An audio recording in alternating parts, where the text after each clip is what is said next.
Betrayal isn't a single act. It's not just one moment, one mistake, one night of bad decisions.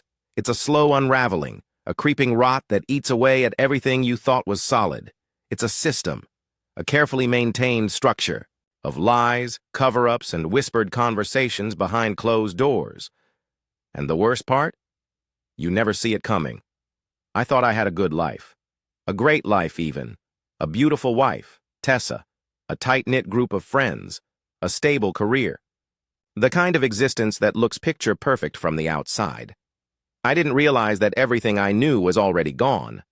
I didn't realize that my wife wasn't just cheating. She was cheating with them.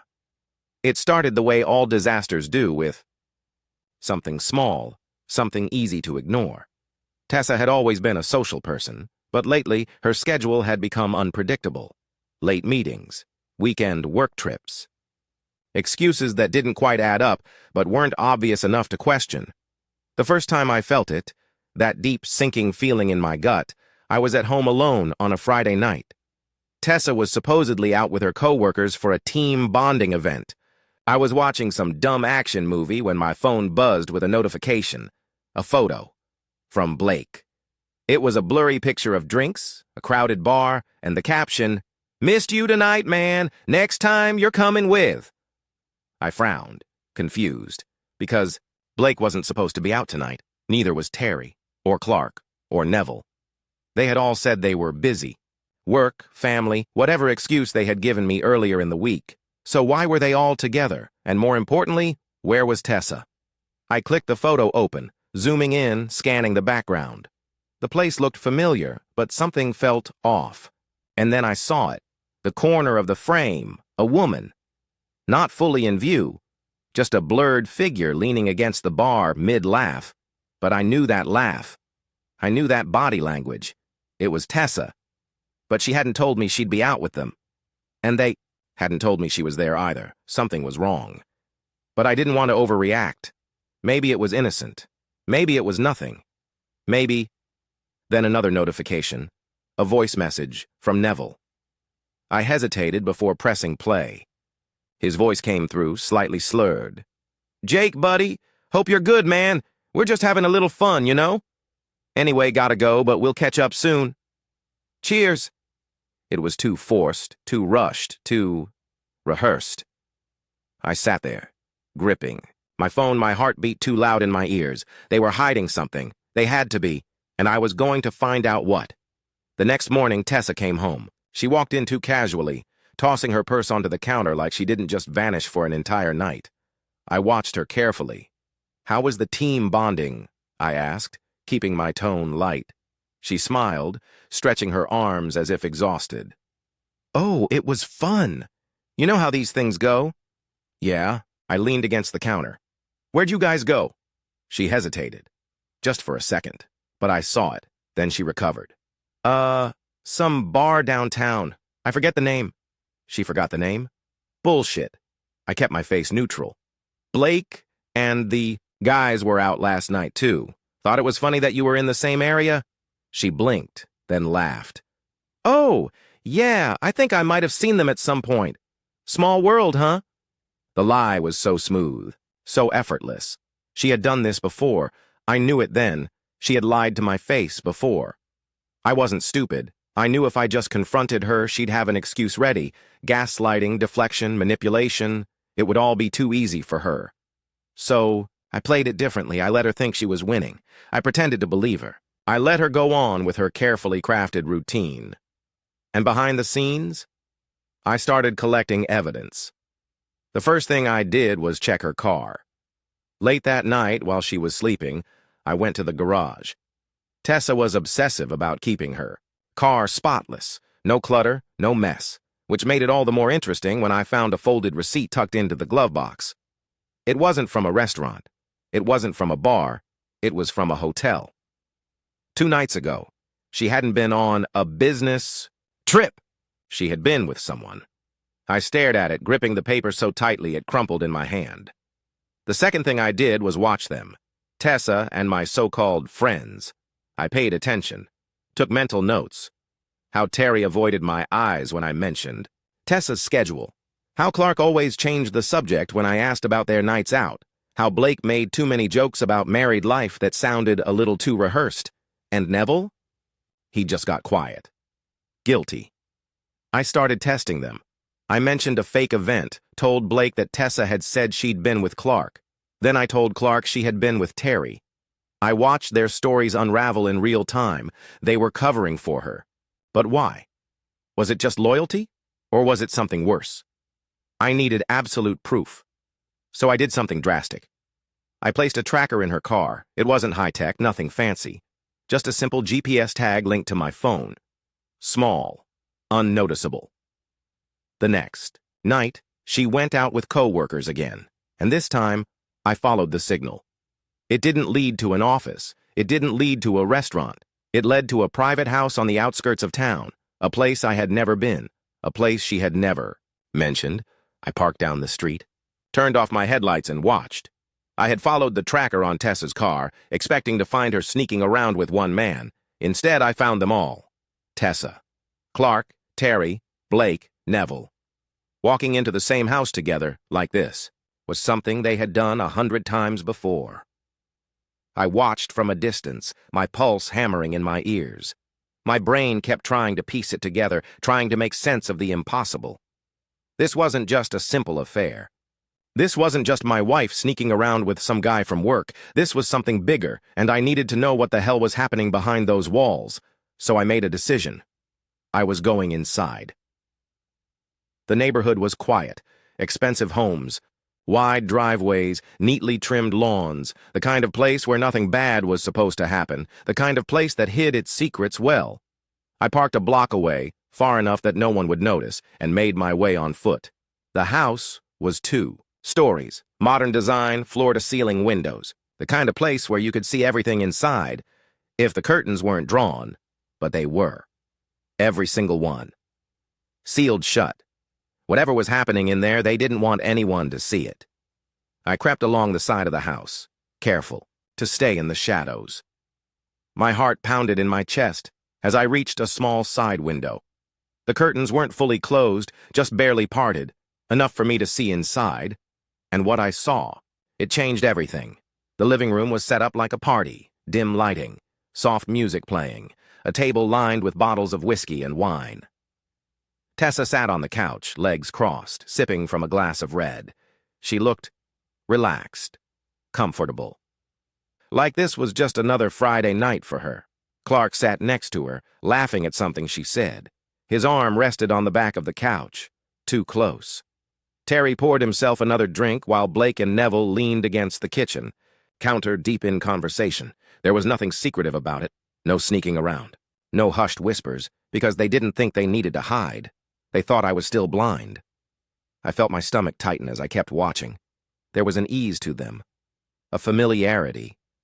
And then, Tessa leaned over and kissed Clark. Not on the cheek, not a friendly peck, a slow, deliberate kiss, like she had done it 100 times before. And the worst part? None of them reacted. Not Terry, not Blake, not Neville.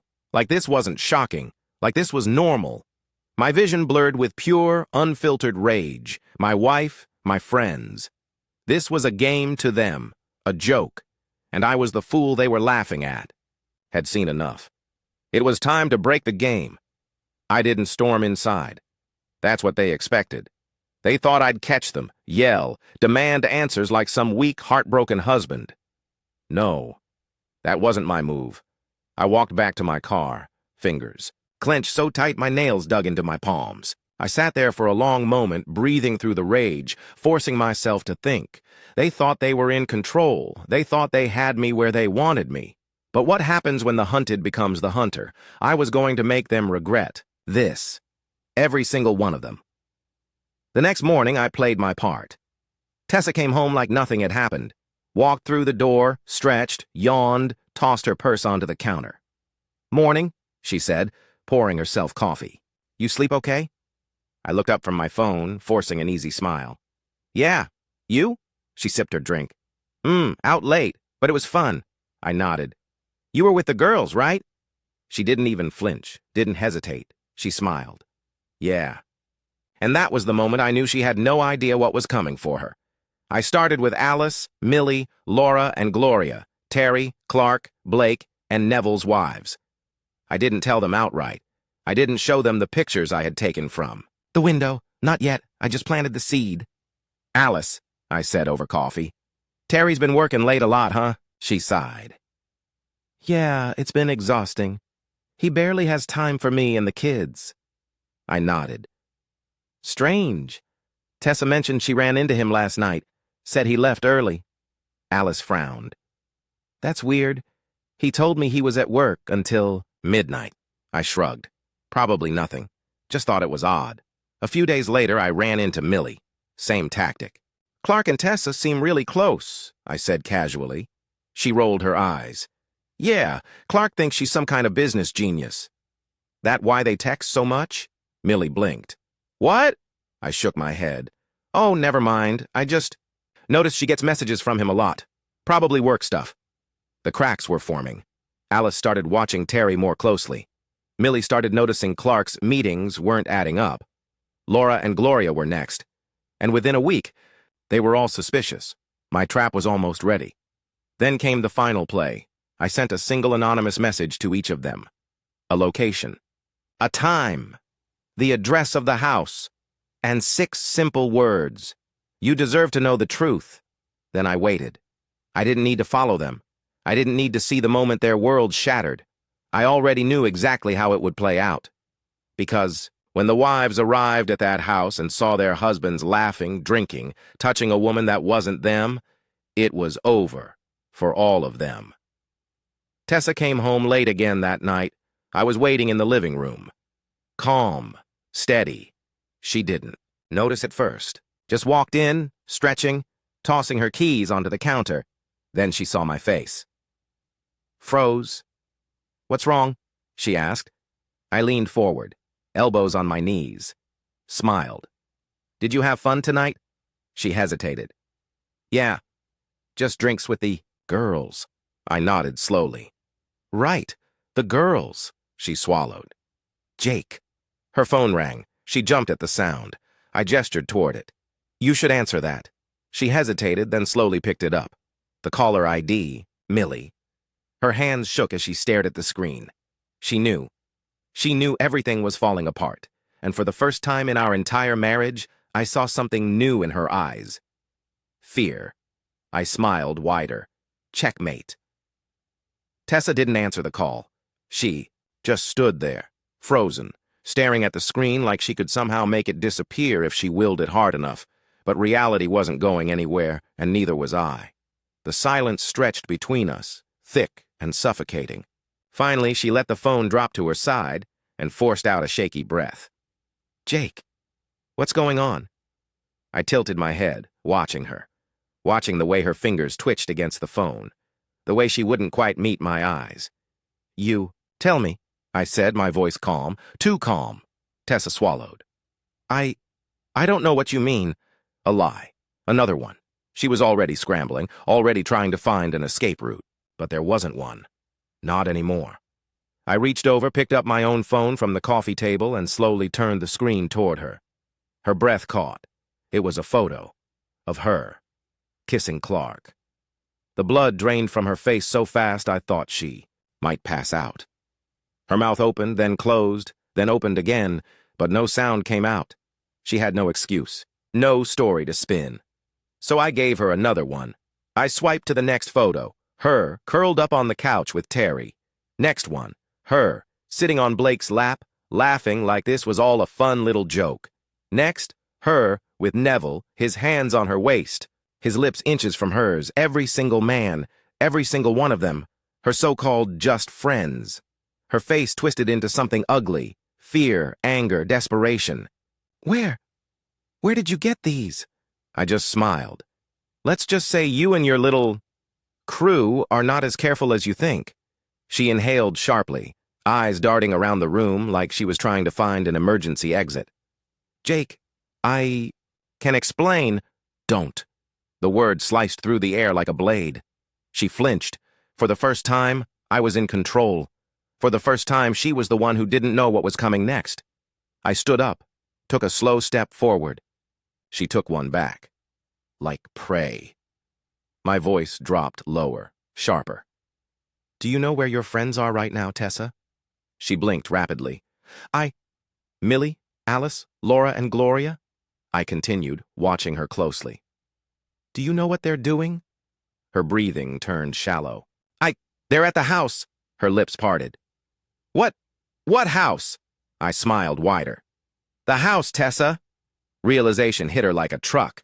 She staggered back, shaking her head. No, Jake. What did you do? I shrugged. Nothing. Much. I just gave them what they needed. Her whole body trembled. You sent them there? They deserved the truth. She let out a strangled noise, her hands gripping the edges of the counter like it was the only thing keeping her standing. You don't understand, she whispered. Jake, you... And then her phone rang, again. Millie, then Alice, then Laura. Call after call, message after message. Her screen lit up over and over again, flooding with the fallout of everything she had done. Her whole body shuddered. She was cracking, unraveling before my eyes. Jake, she gasped, tears welling up now. Please, you don't... But I wasn't listening anymore. Because now, it was their turn. Some people say revenge isn't worth it, that it doesn't fix anything. But those people? They've never been betrayed by everyone they love at the same time. They've never been the punchline to a private joke. They've never had their entire life ripped apart while the ones responsible laughed behind their back. So no, I don't regret a damn thing. The group chat, the same one they had used to coordinate their lies, was exploding with messages now. Terry, WTF is going on? Clark, Jesus Christ. Jake, WTF did you do? Blake, dude, we can fix this, just... Neville, Millie is going to kill me, man. Answer your phone. I turned off notifications. I didn't care about their panic. I cared about one thing, watching their worlds collapse the way they had tried to collapse mine. I picked up my keys. Time to go see the wreckage. I parked a block away from the house, leaned back in my seat, and waited. I didn't have to wait long. The front door burst open. Gloria stormed out. First, Neville ran after her, grabbing her wrist. She yanked away, screaming at him, her voice raw, furious. Next came Alice, pushing Terry back, throwing something at his chest, his wedding ring. Millie slapped Clark so hard his head snapped to the side. Laura just walked past Blake without a word. One by one, they all fell apart. It was glorious. But then Tessa ran outside. Her eyes found me immediately. And the look on her face? Pure rage. She stalked toward my car, fists clenched, like she was ready to rip me apart. I rolled down the window just as she reached me. You think this is funny? She hissed, voice shaking. You think you've won? I stared at her, calm, composed. Haven't I? She seethed. You think I'm the villain, aren't you? Her lips curled into something cruel. You were never enough for me. The words were meant to hurt. They didn't. I smiled. And now? She hesitated, and that's when it hit her. She was alone. She had lost everything. Not just me. Not just her marriage, her entire life, her friends, her status, even her enablers had turned their backs. She had no one left. I leaned in slightly, my voice soft. Checkmate, sweetheart. Her face twisted in fury. I hate you. I grinned. Then we're finally even. I rolled up the window, put the car in drive, and pulled away, leaving her and all her wreckage behind. Some people say revenge isn't worth it. Maybe they're right. But let me ask you something. If the people closest to you betrayed you, laughed at you, made a game out of destroying your life, would you just walk away, or would you do what I did? Would you make them pay?